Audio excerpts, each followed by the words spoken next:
जी, इसकी इसकी नहीं, ये इसका सेंसर है, खुद कम ज्यादा होगी, हम नहीं कर सकते इसका। पीछे जब हो जाएंगे खुद कम हो जाएगी, आगे हो जाएंगे ज्यादा हो जाएगी। ये इसका सेंसर है।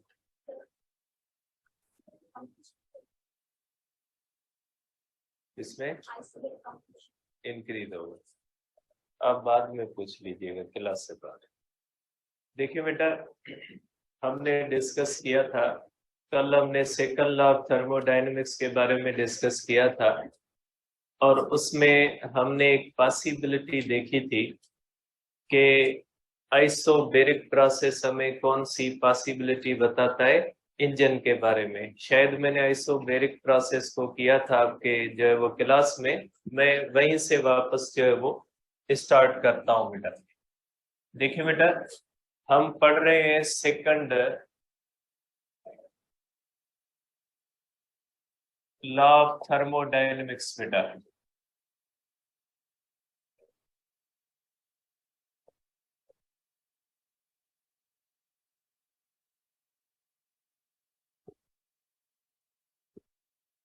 देखिए बेटा, सेकंड लॉ ऑफ थर्मोडायनेमिक्स में हमने ये बात पढ़ी थी कि फर्स्ट लॉ का आइसोबैरिक प्रोसेस हमें कौन सी पॉसिबिलिटीज बताता है बेटा।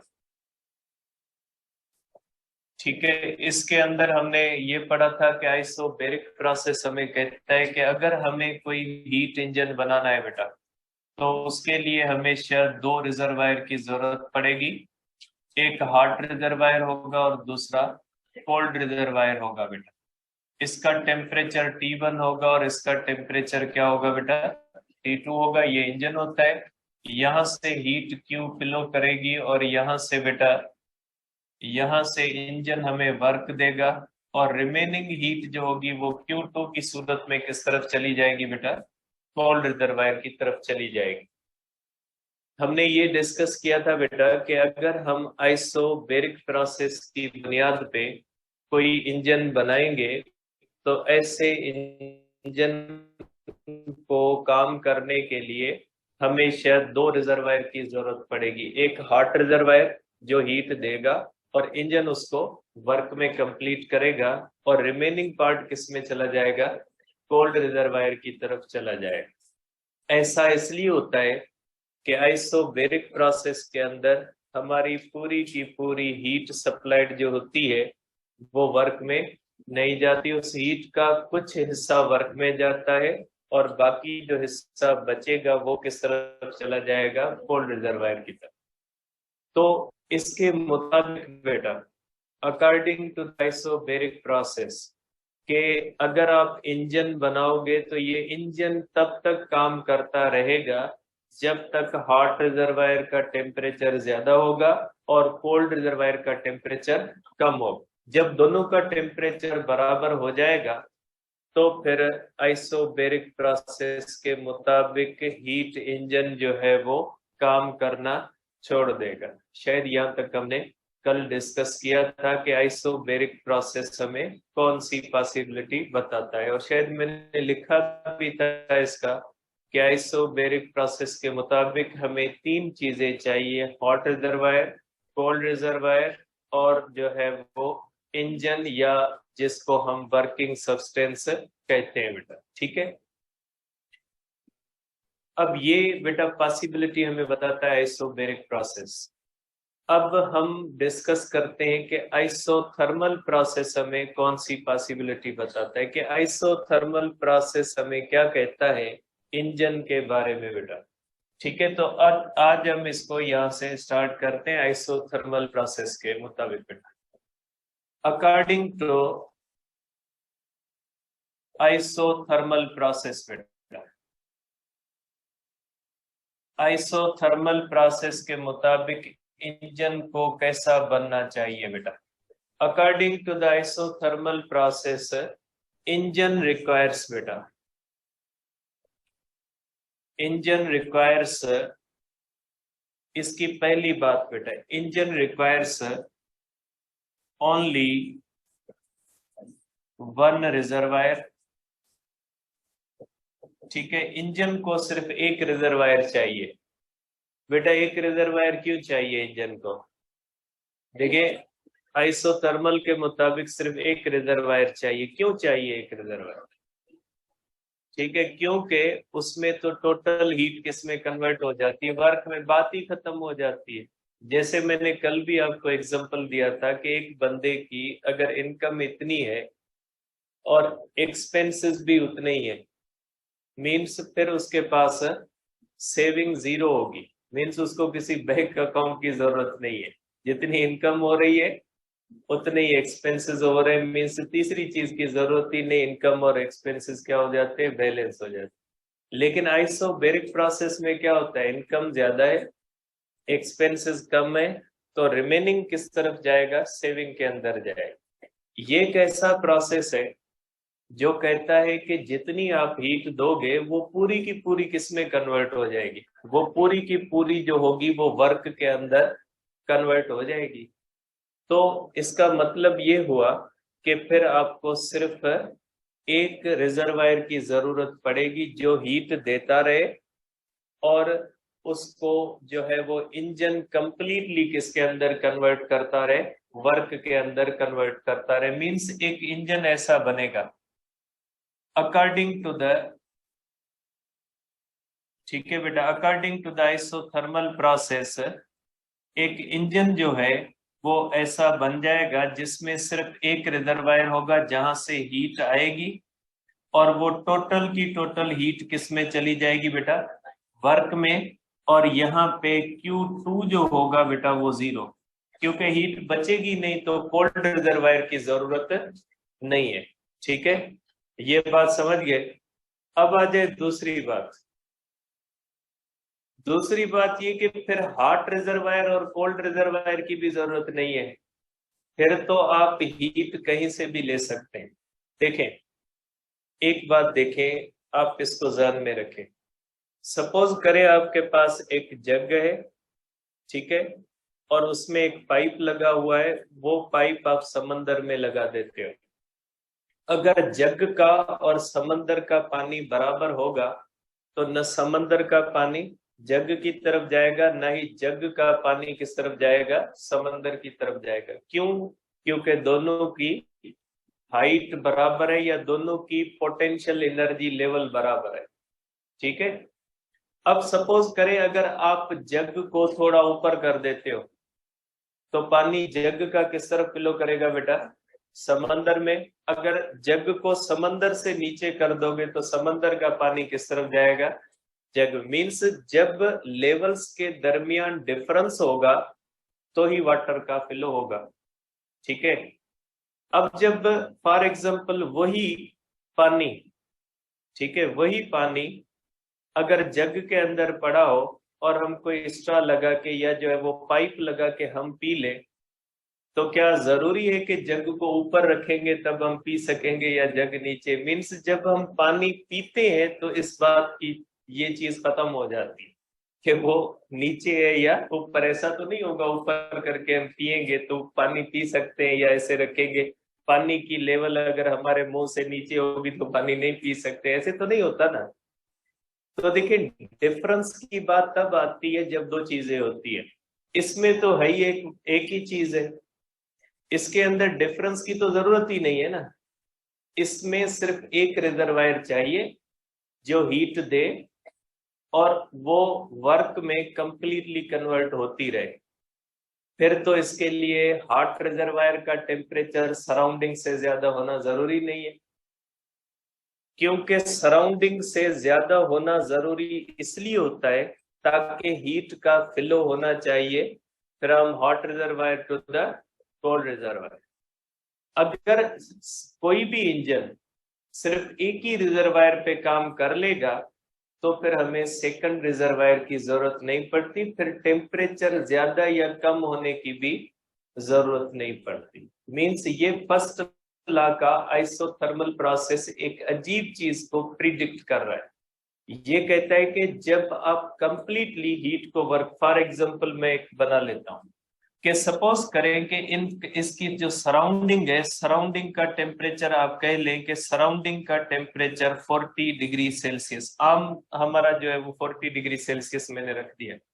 हॉट रिजर्वायर का आप कह लें कि टेम्परेचर जो होता है, हॉट रिजर्वायर का आप टेम्परेचर कह लें कि इसका टेम्परेचर 500 डिग्री सेल्सियस है। मैं सपोज कर रहा हूं बेटा, ये हीट देता जाएगा, ये इंजन इसको किसमें कन्वर्ट करता जाएगा, वर्क में। इसका अपना टेम्परेचर क्या होगा, बढ़ेगा कम होगा या सेम रहेगा, बेटा कम हो, ठीक है, क्योंकि इसका टेम्परेचर हीट देने से आहिस्ता आहिस्ता क्या होता जाएगा, कम। आखिरकार इसका टेम्परेचर कितना बन जाएगा, इसका टेम्परेचर और सराउंडिंग का टेम्परेचर क्या हो जाएगा बेटा, सेम हो जाएगा। तो क्या हीट का फ्लो होना रुक जाएगा या नहीं रुकेगा, रुकेगा या नहीं रुकेगा? आपका माइंड क्या कहता है कि अब यहां से हीट आएगी, वर्क होगा या नहीं होगा, हीट आएगी नहीं आएगी? आप सिंपली ये फैसला करें कि जब हॉट रिजर्वायर का टेम्परेचर सराउंडिंग से इक्वल हो जाएगा तो हीट का फ्लो फर्दर होगा, वर्क होगा, या इंजन स्टॉप कर देगा? वजह क्या है स्टॉप करने की? जे देखिए, सराउंडिंग के अंदर कोई हीट जा रही है? जैसे पानी जब तक समंदर में जा रहा है या समंदर का पानी जग में आ रहा है, जब तक लेवल बैलेंस होगी तब तक फ्लो होगा। लेकिन ये जब हम पीते हैं तो इस बात की कोई जरूरत होती है? यहाँ पे डिफरेंस किस चीज का रखोगे? यहाँ पे तो हॉट रिजर्वायर हीट दे रहा है, कंप्लीटली किस में कन्वर्ट हो रही, वर्क में। बाकी कुछ बचेगा? जब बचेगा नहीं तो सराउंडिंग का क्या ताल्लुक इस चीज के साथ? सराउंडिंग का कोई ताल्लुक है इसके साथ? सराउंडिंग इसको अफेक्ट करेगी, या ये सराउंडिंग के टेम्परेचर की वजह से जो है वो ये जो है वो हीट फ्लो कर रही है? इसके अंदर सराउंडिंग का कोई रोल नहीं है। सराउंडिंग का रोल किसके अंदर होता है, आइसोबैरिक में, क्योंकि कोल्ड रिजर्वायर का मकसद सराउंडिंग, कोल्ड रिजर्वायर का मकसद क्या है, सराउंडिंग। इसलिए जब आइसोबैरिक प्रोसेस में हॉट रिजर्वायर का टेम्परेचर सराउंडिंग के टेम्परेचर के बराबर हो जाता है तो फिर हीट का क्या हो जाता है, फ्लो रुक जाता है, ठीक है। लेकिन अगर आइसोथर्मल प्रोसेस देखेंगे तो आइसोथर्मल प्रोसेस में सराउंडिंग का कोई रोल ही नहीं है। सिर्फ दो चीजें यहाँ पे इस्तेमाल हो रही, एक इंजन जो वर्क कर रहा है और दूसरा वो रिजर्वायर जो हीट दे रहा है, ठीक है। अब देखिए, इसका मकसद है फिर ये, अगर इसका टेम्परेचर 40 डिग्री से भी कम हो गया तो भी ये हीट देता रहेगा और इंजन क्या करता रहेगा, काम करता रहेगा। क्योंकि फ्लो तब रुकेगा जब दो चीजों के डिफरेंस की वजह से होगा। यहाँ पे दो चीजें तो है ही नहीं, जस्ट एक ही रिजर्वायर है, वो हीट दे रहा है और जो है वो इंजन उसको किस में कन्वर्ट कर रहा है, वर्क के अंदर कन्वर्ट कर रहा है। मींस आइसोथर्मल प्रोसेस कहता है कि हीट जो होती है वो जरूरी नहीं है किसी ऐसी चीज से फ्लो करके इंजन में आए जिस चीज का टेम्परेचर सराउंडिंग से ज्यादा हो। मींस सराउंडिंग से अगर हॉट रिजर्वायर का टेम्परेचर सराउंडिंग से ज्यादा है तो भी हीट आती रहेगी और वर्क होता रहेगा। लेकिन अगर सराउंडिंग से कम भी हो जाएगा तो भी हीट आती रहेगी और वर्क क्या होता जाएगा, होता रहेगा। तो ये एक ऐसी चीज थी जिसके लिए first law, second law of thermodynamics आया। सेकंड लॉ ऑफ थर्मोडायनेमिक्स कहता है कि फर्स्ट लॉ को इस बात से कोई एतराज नहीं है कि किसी भी ऐसी चीज से इंजन हीट लेके वर्क में कन्वर्ट कर सकता है जिसका टेम्परेचर सराउंडिंग के टेम्परेचर से क्या है, कम है। लेकिन सेकंड लॉ कहते हैं हमें एतराज है। केल्विन और प्लैंक ने कहा कि हमें एतराज है, ऐसा नहीं होगा, ठीक है, क्योंकि ये जो वर्क होता है ये due to the heat flow होता है। हीट का फ्लो उसी सूरत में होगा जब टेम्परेचर का डिफरेंस, मींस एक रिजर्वायर पे इंजन काम करेगा नहीं, क्योंकि एक रिजर्वायर से हीट फ्लो करके इंजन में आएगी नहीं। असल बात, लो टेम्परेचर तो क्या, हाई टेम्परेचर पे भी एक रिजर्वायर पे इंजन काम कर ही नहीं सकता, क्योंकि इंजन 100% हीट को वर्क में कर ही नहीं सकता। ठीक है, ये सेकंड लॉ ने कहा, प्लांक ने कहा, केल्विन ने कहा, प्लांक और केल्विन ने कहा। हमें ऐतराज है इस बात पे। ये बात फर्स्ट लॉ भले कहता रहे, लेकिन ऐसा नहीं होगा। फिजिकल पॉइंट ऑफ व्यू से इनपुट और आउटपुट बराबर नहीं हो सकते। आप जितनी हीट दोगे उतनी वर्क में कन्वर्ट नहीं होगी। जब आप जितनी हीट दोगे उतनी वर्क में कन्वर्ट नहीं होगी, तो मीन्स इंजन एक रिजर्वायर पे काम नहीं कर सकता। इंजन के लिए कितने रिजर्वायर की जरूरत पड़ती है? 2। अब इसका एक एग्जांपल भी आपके बुक में दिया है कि ऐसा क्यों नहीं हो सकता। सपोज करें आप कल इंजीनियर, तो आप तो बनोगे नहीं, लेकिन अगर कोई इंजीनियरिंग का है, वो इंजीनियर बनता है यहाँ पे और वो ऐसा इंजन बना लेता है। ठीक है, हमारे इंजीनियर है नहीं, तो बेटा आप कह सकते हैं कि अगर कोई इंजीनियर ऐसा इंजन बना लेता है, ठीक है, इसका मकसद है फिर वो इंजन हॉट रिजर्वायर से भी हीट लेके वर्क में कन्वर्ट कर देगा और कोल्ड रिजर्वायर से भी हीट लेके वर्क में, मीन्स फिर उसके लिए हॉट रिजर्वायर या कोल्ड रिजर्वायर की बात ही खत्म हो जाती है। ऐसा इंजन बना के हम एक शिप के अंदर लगा दें। ठीक है, अब ये शिप मैंने इसलिए इस्तेमाल किया है क्योंकि आपके बुक में जो एग्जाम्पल है वो शिप के ऊपर दिया हुआ है। तो अगर ऐसे इंजन को हम शिप के अंदर लगाएं और उस शिप को हम समंदर में छोड़ दें, तो समंदर के अंदर पानी कितना होता है बेटा? 3 हिस्से जमीन के समंदर के पानी से ढके हुए। और पानी एक ऐसी चीज होती है जिसका टेम्परेचर सराउंडिंग में सबसे कम होता है। इसका मकसद है समंदर का टेम्परेचर सराउंडिंग के टेम्परेचर से क्या होगा? कम होगा। और वो जो इंजन हमने आइसोथर्मल प्रोसेस के मुताबिक बनाया होगा या फर्स्ट लॉ के मुताबिक हमने बनाया होगा, वो इंजन उसके अंदर हमने लगा के पानी के अंदर छोड़ दिया, वो क्या करेगा? पानी के अंदर huge amount of energy stored, क्योंकि जिस चीज की हीट कैपेसिटी ज्यादा होती है ना, उस चीज के अंदर स्टोर्ड एनर्जी ज्यादा होती है। और पानी की हीट कैपेसिटी क्या होती है? बहुत ज्यादा है। तो वो इंजन क्या करेगा? वो इंजन उस पानी से एनर्जी लेगा और उसी एनर्जी पे वो शिप को चलाता रहेगा। फिर आपको फ्यूल देने की जरूरत पड़ेगी ऐसे इंजन, डीजल पेट्रोल डालने की जरूरत पड़ेगी, फिर तो घूमते फिरे उसको। और आप उसको एरोप्लेन के अंदर इंजन को लगा दें, एयर के अंदर बहुत ज्यादा हीट पड़ी है, इंटरनल एनर्जी पड़ी है, वो उससे इंटरनल एनर्जी लेता जाएगा और ऐसे उड़ता जाएगा, फिर घूमते रहो फिरते रहो। ठीक है, बिना किसी फ्यूल के। ऐसा हो सकता है? ऐसा होगा?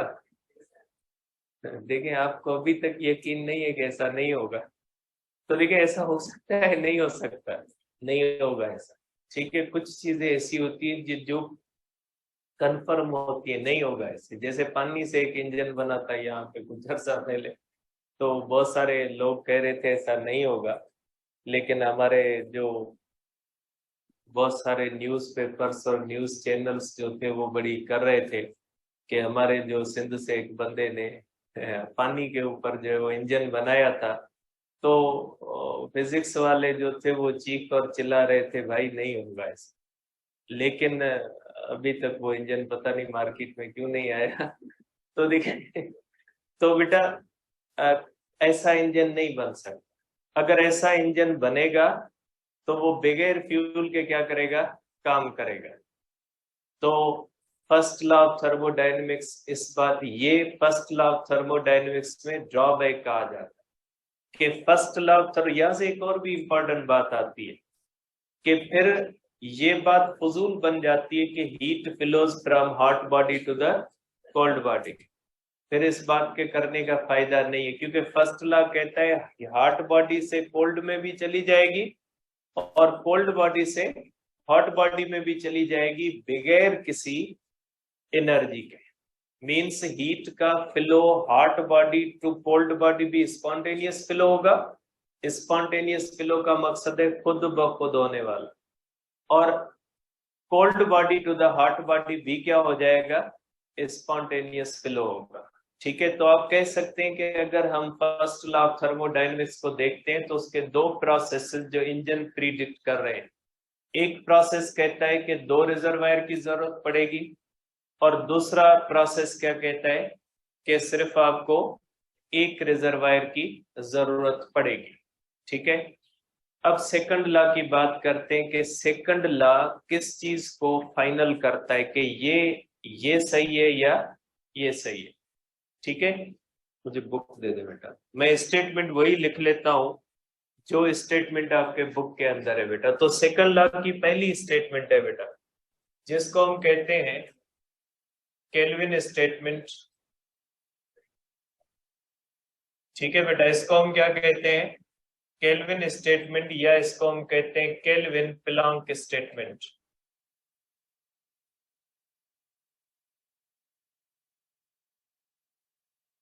इसको हम कहते हैं केल्विन प्लांक स्टेटमेंट। बेटा ये स्टेटमेंट क्या कहती है, ये स्टेटमेंट कहती है कि it is impossible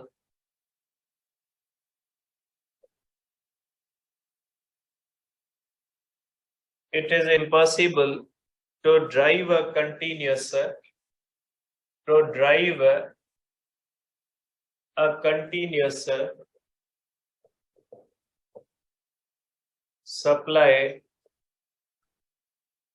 continuous supply of work by cooling a body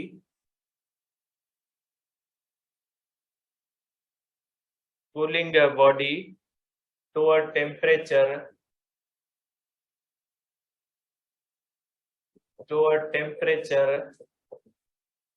lower than that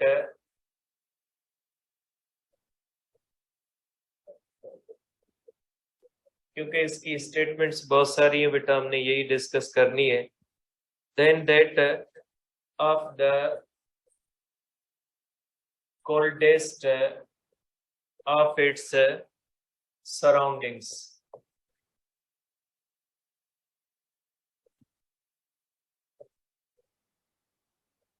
बेटा ये स्टेटमेंट है, ये स्टेटमेंट कहती है कि इस तरह से होना इम्पॉसिबल है, ये होना पॉसिबल है। ये यहां से हीट आती जाएगी, वर्क में कन्वर्ट होती जाएगी जब तक हॉट रिजर्वायर और कोल्ड रिजर्वायर का टेम्परेचर अनइक्वल है। जब हॉट रिजर्वायर का और कोल्ड रिजर्वायर का टेम्परेचर इक्वल हो जाएगा तो हॉट रिजर्वायर से हीट आना बंद हो जाएगी और इंजन का काम क्या हो जाएगा बेटा, बंद हो जाएगा। ठीक है, अब आ जाते हैं बेटा इसकी दूसरी स्टेटमेंट के, इसमें आप ये नहीं समझिएगा कि हीट सिर्फ हॉट बॉडी से कोल्ड बॉडी की तरफ ही फ्लो करेगी और कोल्ड बॉडी से हॉट की तरफ हीट फ्लो नहीं कर सकती। तो बेटा सेकंड लॉ कहता है कि अगर आप हीट को फ्लो करवाना चाहते हो from hot body to the cold body तो ये स्पॉन्टेनियस फ्लो होगा। मीन्स ये खुद ब खुद होने वाला प्रोसेस होगा, आपको इस प्रोसेस को करने की जरूरत नहीं है। आपको इस प्रोसेस को कंटिन्यू करने के लिए कुछ देने की जरूरत नहीं होती। हॉट बॉडी से हीट खुद ब खुद फ्लो करके किसमें चली जाएगी, कोल्ड बॉडी में चली जाएगी। लेकिन अगर आप चाहते हो कि हीट फ्लो करे from cold body to the hot body तो उसके लिए आपको क्या करना पड़ेगा, इस प्रोसेस के थ्रू नहीं जाएगी, खुद ब खुद कोल्ड बॉडी से हॉट बॉडी की तरफ नहीं जाएगी। इसके लिए आपको क्या करना पड़ेगा, एक्सटर्नली बाहर से आपको एनर्जी देनी पड़ेगी। जैसे रेफ्रिजरेटर, इसको बेटा इंजन स्टेटमेंट कहा जाता है क्योंकि ये इंजन की एक लिमिट तय करती है कि कोई भी इंजन, आप कह सकते हैं कि heat engine can not be 100% efficient. ये प्लांक स्टेटमेंट है बेटा, जो इसमें ये केल्विन स्टेटमेंट है और ये क्या है, प्लांक। दोनों एक दूसरे से रिलेटेड है तो दोनों के मिला के हम कहते हैं केल्विन प्लांक स्टेटमेंट। बेटा आप कह सकते हैं कि इसके मुताबिक 100% conversion of heat into work is not possible, कि हीट वर्क के अंदर 100% कन्वर्शन पॉसिबल नहीं है, भले फर्स्ट लॉ ऑफ थर्मोडायनेमिक्स कुछ भी कहता रहे, ऐसा नहीं हो सकता। अब देखिए बेटा, दूसरी स्टेटमेंट है जिसको हम कहते हैं बेटा क्लासियस स्टेटमेंट।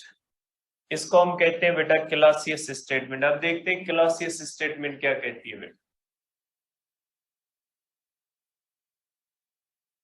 देखिए क्लासियस स्टेटमेंट क्या कहती है बेटा। क्लासियस स्टेटमेंट बेटा, इसको रेफ्रिजरेटर स्टेटमेंट भी कहा जाता है।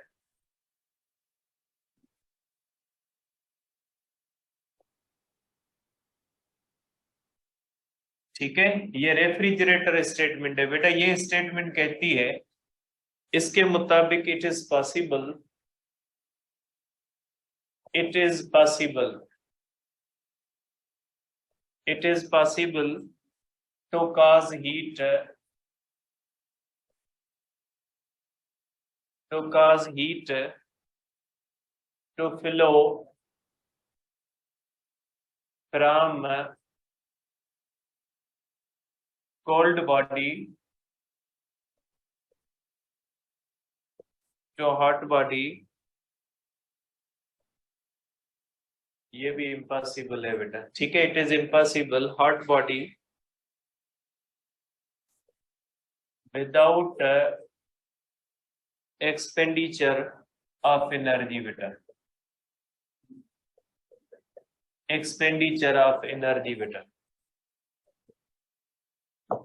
देखिए बेटा, ये स्टेटमेंट कहती है कि आप इसका मकसद ये नहीं लीजिएगा कि हीट हमेशा फ्लो करती है from hot body to the cold body. Spontaneous flow होता है from hot body to the cold body, लेकिन आप उसको हीट को भेज सकते हैं from cold body to the hot body, लेकिन उसके लिए आपको क्या करना पड़ेगा, एक्सटर्नली एनर्जी देनी पड़ेगी। ये काम कौन करता है, रेफ्रिजरेटर करता है, एयर कंडीशन करता है। रेफ्रिजरेटर के अंदर मुख्तलिफ चीजें रखते हैं, वो ठंडी होती है, वो कोल्ड जगह से हीट को किस तरह फ्लो करवाता है, बाहर एटमॉस्फेयर, और एटमॉस्फेयर का टेम्परेचर क्या होता है, ज्यादा होता है, तो रेफ्रिजरेटर यही काम करता है। तो सेकंड लॉ ऑफ थर्मोडायनेमिक्स कहते हैं कि आप ये जो हम कहते हैं कि एक रिजर्वायर पे काम नहीं होगा या कोल्ड टू हॉट बॉडी जो है वो हीट नहीं जाएगी, इसका मतलब ये नहीं लीजिएगा कि हीट फ्लो ही नहीं करेगी, फ्लो करेगी, लेकिन उसके लिए आपको क्या करना पड़ेगा, एक्सटर्नली एनर्जी देनी पड़ेगी। जैसे रेफ्रिजरेटर होता है यही काम करता है, एयर कंडीशन यही काम करता है, रूम को ठंडा करता है, वहां से हीट भेजता है बाहर, एटमॉस्फेयर का टेम्परेचर क्या होता है, ज्यादा होता है, इसीलिए तो इसको हम कहते हैं रेफ्रिजरेटर स्टेटमेंट। ठीक है, इंजन और रेफ्रिजरेटर एक दूसरे से अपोजिट है। इंजन जो होता है वो हॉट रिजर्वायर से हीट लेके वर्क करता है, और रेफ्रिजरेटर कोल्ड बॉडी से हीट का किस तरह फ्लो करवाता है, हॉट बॉडी की तरफ। तो बेटा रेफ्रिजरेटर बगैर बिजली के काम करता है, एयर कंडीशन बगैर बिजली के काम करेगा, ये एक्सटर्नल एनर्जी है। तरीके हैं, लेकिन अब एंट्री टेस्ट की क्लास में मैं नहीं बता रहा, क्लास होती तो बता देता। तो देखिए, आप कह सकते हैं कि ये जो है वो रेफ्रिजरेटर है या एयर कंडीशनर है बेटा, ये क्या करते हैं, ये एक ऐसी जगह से हीट के फ्लो को पॉसिबल बनाते हैं जब टेम्परेचर जहां पे कम से किस तरह हीट फ्लो करती है, ज्यादा। लेकिन वो कब होता है, जब एक्सटर्नल एनर्जी इलेक्ट्रिसिटी देते हैं। अगर हम इलेक्ट्रिकल एनर्जी नहीं देंगे तो ये काम नहीं करेंगे। ठीक है, अब आ जाते हैं कि ये दोनों स्टेटमेंट्स में से अगर एक स्टेटमेंट गलत हो जाए और दूसरी स्टेटमेंट क्या सही, इनमें से कोई एक स्टेटमेंट अगर गलत हो जाती है, फॉर एग्जांपल आगे कोई इंजीनियर आते हैं, ऐसा इंजन बना लेते हैं जो 100% हीट को किस में कन्वर्ट करेगा, वर्क में, या ऐसा कोई रेफ्रिजरेटर बन जाता है जो बगैर बिजली के भी चल जाएगा, मींस इलेक्ट्रिकल एनर्जी के सिवा चल जाता है। तो क्या अगर ऐसा रेफ्रिजरेटर बनता है तो क्या इंजन भी बनेगा, या खाली रेफ्रिजरेटर बन जाएगा और इंजन नहीं बनेगा, या इंजन अगर बन जाता है तो क्या फिर रेफ्रिजरेटर बनेगा या रेफ्रिजरेटर नहीं बनेगा। मीन्स दोनों चीजों को देखते हैं कि दोनों चीजों में से क्या एक चीज गलत हो सकती है या नहीं हो सकती। सपोज करें केल्विन की बात गलत है, अगर केल्विन की बात गलत है तो एक ऐसा इंजन बन जाएगा जो 100% हीट को किस में कन्वर्ट कर देगा, वर्क। क्योंकि केल्विन ने ही कहा था ना कि ऐसा नहीं होगा, ऐसा इंजन नहीं बनेगा जो 100% हीट को किस में कन्वर्ट करेगा, वर्क में। तो अगर केल्विन की बात गलत है तो इसका मतलब है कि एक ऐसा इंजन बन जाएगा जो 100% हीट को किस में कन्वर्ट करेगा, वर्क में। अब उस इंजन को आप रेफ्रिजरेटर के जो है वो साथ उसको जोड़ दें, तो वो रेफ्रिजरेटर में आपको पता है रेफ्रिजरेटर से हीट निकलती है बाहर। आपने अगर इसको ऑब्जर्व किया है तो रेफ्रिजरेटर के पीछे बेटा जाली लगी होती है ब्लैक कलर की, उसमें से हीट बाहर आती है। तो हम क्या करें, उस इंजन को इस जाली की जगह पे लगा दें, तो जो रेफ्रिजरेटर चीजों से हीट बाहर भेजेगा, इंजन क्या करेगा, उसके ऊपर काम करेगा और बदले में इंजन रेफ्रिजरेटर को चलाएगा।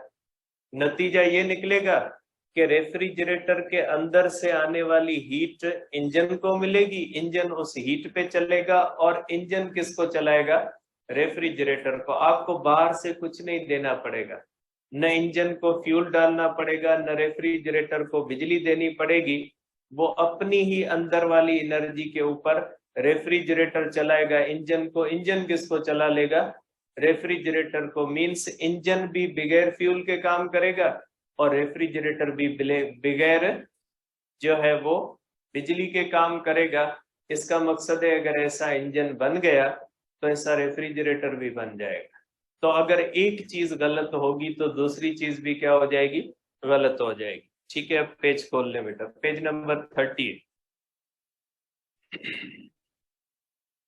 The second law of thermodynamics बेटा, any device which converts heat into mechanical energy is called a heat engine.